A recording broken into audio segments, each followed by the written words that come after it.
Whether you're trying to soothe your digestion or tone up your leg muscles, a yogi squat offers quick relief and a deep stretch.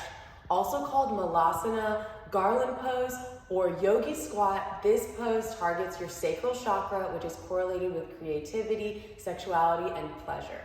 Here is everything you need to know about how to do a yogi squat, including common mistakes, modifications you can make, and a few special tips for mastering this pose and opening up your hip flexors.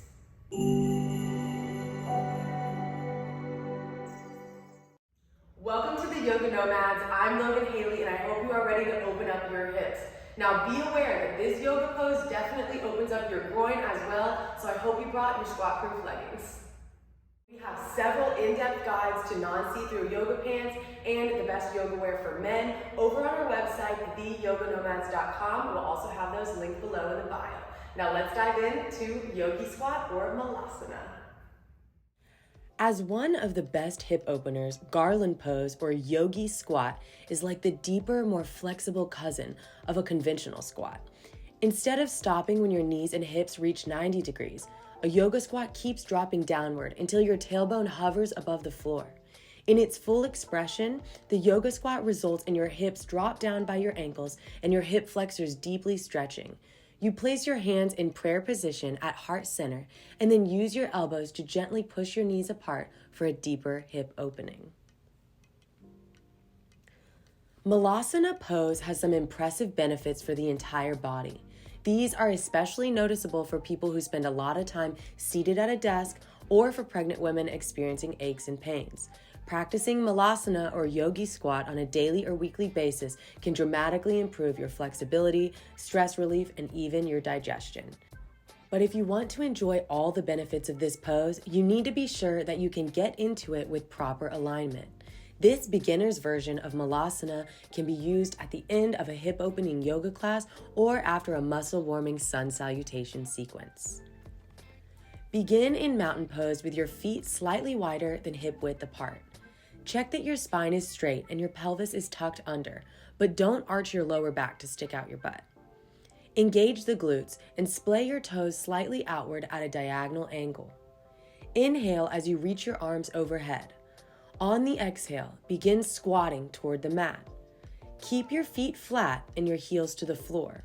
If your heels lift, you can widen the stance so that you can squat deeper between your knees while your feet remain flat. Continue to breathe as you slowly squat down and back as deep as you can go. It's okay if you can't squat all the way down. Bring your palms together at heart center and let your knees splay wide to open your hips and groin. This is where you'll be glad that you have squat-proof leggings.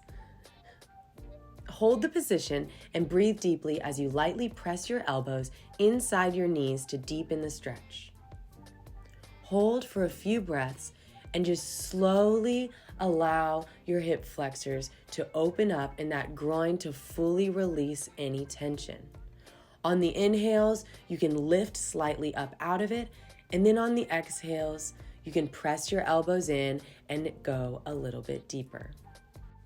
Let's hold this together for 5 breaths. Inhale and exhale.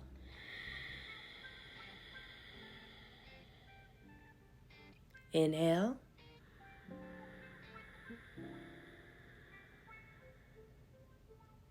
exhale. Keep allowing those hips to just completely let go. Inhale and exhale. Inhale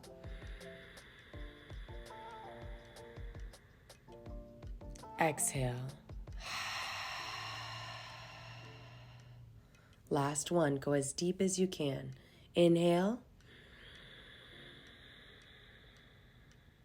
and exhale, lightly pushing those elbows into the knees. To exit the pose, simply inhale, engage your glutes, and push into the ground to return to a standing position. Now, if you're having trouble mastering this pose, here are a few tips to make it a little easier. Malasana pose may look simple at first glance, but the modified squat can actually be tricky for beginners. You need the proper angle of your feet, knees, and your tailbone to ensure that your body reaps all the benefits without risking injury. Use these simple tips for working towards the full expression, and again, don't be afraid if you can't go all the way down right away. The first tip is to use your elbows. Whether you're fully down to the ground or your hips are hovering up around your knees, the elbows are an important tool for stabilizing this pose. Your elbows should press into your thighs and inner knees as your palms push together for leverage.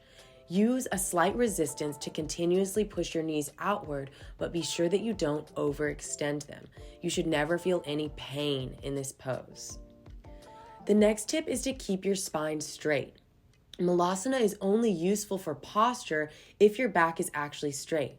As the butt reaches down toward the floor, your entire spine can lengthen upward. Don't let your spine curve and hunch down. Imagine two opposing ends of a stick reaching straight up through the top of your head and straight down through your tailbone. It helps to engage your core. Which brings us to tip number 3. Like most yoga poses, flexing the abdominal muscles will help protect your low back and further straighten your spine so you don't hurt your back.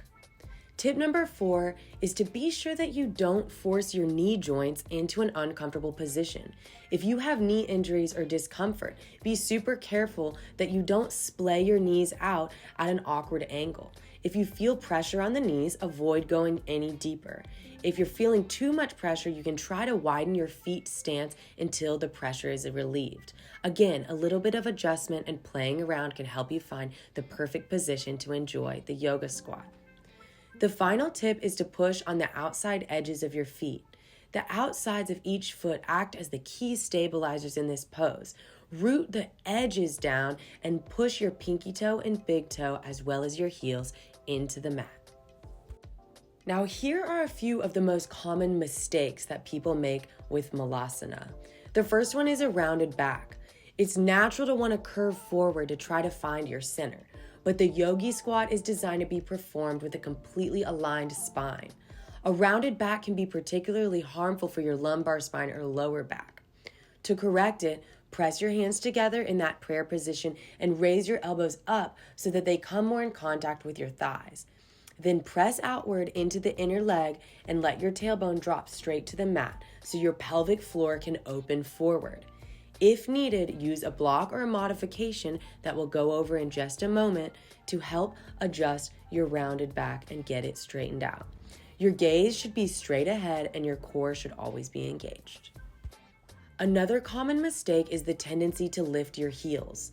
If the heels lift from the floor, you're likely putting too much weight in your toes and you might be falling forward.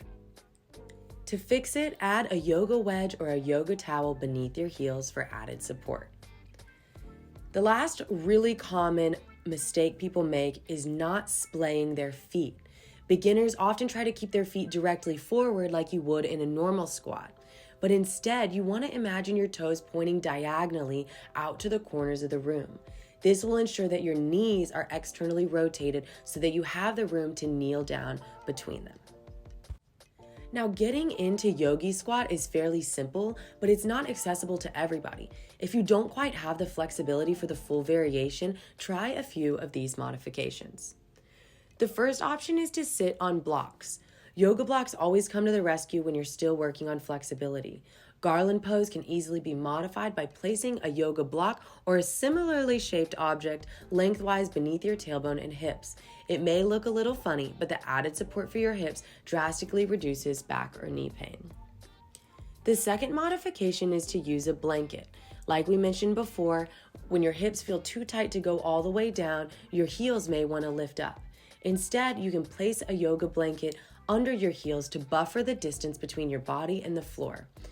Slightly lift up your heels, adjust the angle of your knees, and place a folded or rolled blanket directly beneath your tailbone so that you can shimmy or step your feet backwards and lift them up on top of the blanket. Another nice modification for even more knee pain relief is to place a folded yoga blanket or towel between your knees and calf muscles.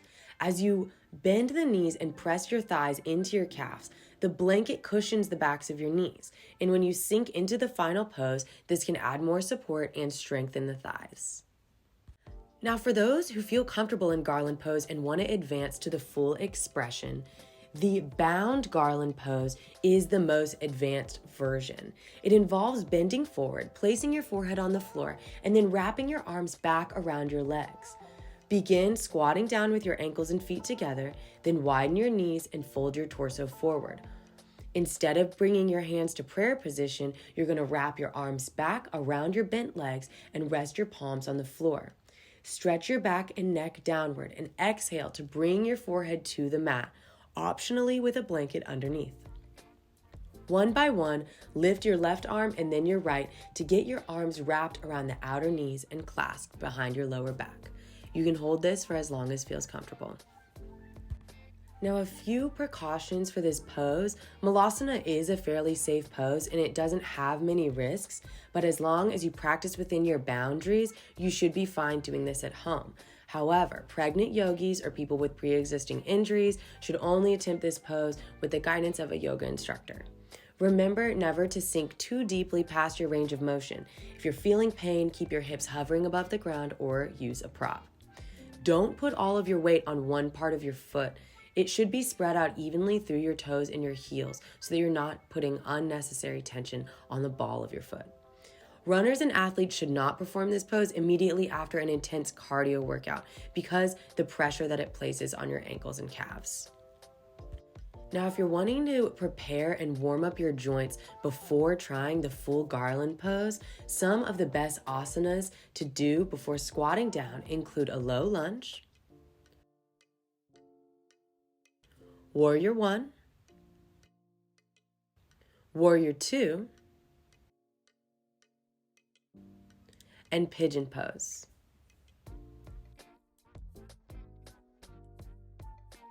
You can also try Lizard pose, Cow face, or a wide angle forward bend. After you practice Garland pose, a counter pose is a great way to give your hips a rest and release any leftover tension in the ankles and knees. Try a forward fold, a downward dog, a child's pose, or saddle pose. Thank you for yogi squatting with me today, and be sure to like this video and subscribe to our channel. We have so much more coming for you at theyoganomads.com. Namaste.